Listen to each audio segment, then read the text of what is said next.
ఈరోజు 11వ జనసేన 11వ ఆవిర్భావ దినోత్సవ శుభాకాంక్షలు అందరికీ శుభాకాంక్షలు తెలియపరుస్తున్నాం. ఈరోజు ఇక్కడ పవన్ కళ్యాణ్ గారు పోటీ చేస్తున్నారని రివ్యూస్ చెప్పారు. అన్నది మాకైతే చాలా సంతోషంగా ఉంది. ఇక్కడ మా వీర మహిళలనే కదా మొత్తం పిఠాపు నియోజకవర్గం అంతా పవన్ కళ్యాణ్ గారు ఇక్కడ పోటీ చేస్తారన్న మాట తెలిసినప్పటి నుంచి ప్రతి ఒక్కరు కూడా ఎప్పుడు వస్తారు, ఎప్పుడు ఆ మాట విందామని ఒక్కరు కూడా పవన్ కళ్యాణ్ గారు రాకనే ఎంతో ఆకాంక్షిస్తున్నారండి. ఎందుకంటే రాష్ట్రం కొరకు ఆయన ఎంతో పాటలు పడుతున్నారు.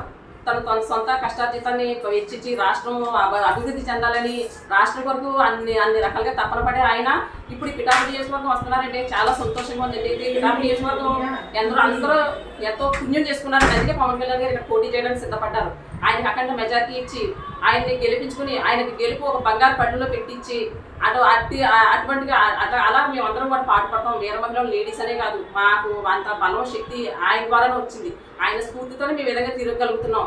ఆయన ద్వారానే ఆయన పెట్టిన ఆశయాల సిద్ధాంతాల వల్లే ఈ రోజు మేము జనసేనలో ఉండగలుగుతున్నాం. పవన్ కళ్యాణ్ గారు ఇక్కడ రావడం మాకు ఎంతో సంతోషంగా ఉంది. మొత్తం నియోజకవర్గం అంతా కూడా పండగ వాతావరణం నెలకొంది.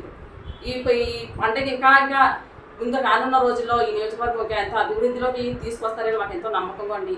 పవన్ కళ్యాణ్ గారు తీసుకునే నిర్ణయాన్ని బట్టి మాకు చాలా సంతోషంగా ఉంది. ఈ సమయంలో తెలియపరుచుకుంటాను. జై జనసేన, జై హింద్, జై పవన్ కళ్యాణ్ గారు.